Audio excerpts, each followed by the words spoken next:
Hello，大家好，又係我 Sam 哥哥 ，Edmonton 房地產經紀。今次咧帶大家嚟睇 Edmonton 南邊 Chappelle 呢一個區一間2000尺嘅獨立屋。咁呢間屋有咩咁特別呢？就係因為佢有一個側門啦，同埋一個 legal suite basement。咁咧全間屋加埋咧有5個房咁多嘅喎，而且咧佢個 backyard 都整得幾骨子㗎。我哋事不宜遲，睇下周圍嘅環境先。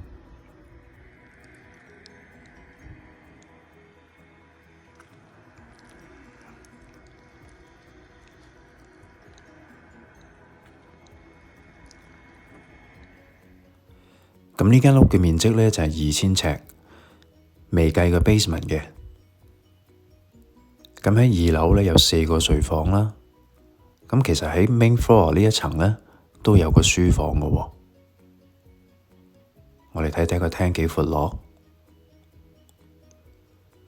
其實喺 Edmonton 南邊 Chappelle 呢個區呢，喺呢間屋附近呢，其實總共有成8間學校。最近嗰間學校呢，其實只需要步行6分鐘就去到㗎喇。至於你話超市配套啊，其他嗰啲呢，5分鐘就去得到。如果去 South Common 呢，可能大概10分鐘車程啦。出返去 Anthony Henday 216公路啊，或者係2號公路出機場呢，都係5分鐘就去到㗎喇。呢個就係個書房啦。至於可能去 Southgate 呢，可能大概係20分鐘啦。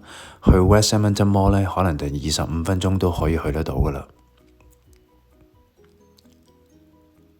咁雖然佢2樓有4個房啦，但係佢每一間房都非常之大嘅。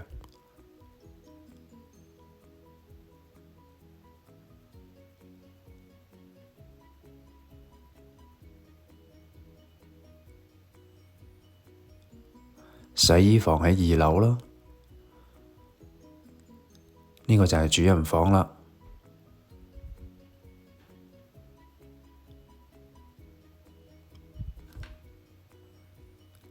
而呢度就係我講好骨子嘅 backyard。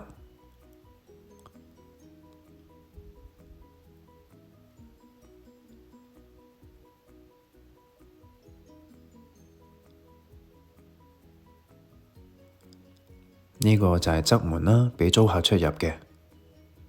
呢個就係 legal suite basement 啦。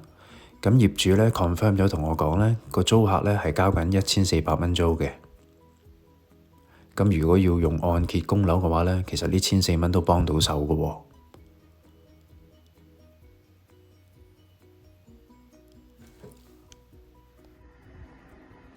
唔知大家覺得呢間屋點呢？如果對呢間屋有興趣，或者任何 Edmonton 房地產資訊想了解多啲，想買屋或者想賣屋，想揾我嘅話，隨時歡迎你私信畀我。記得 like 我呢條片 ，share 俾你朋友睇，同埋 subscribe 我 channel啊！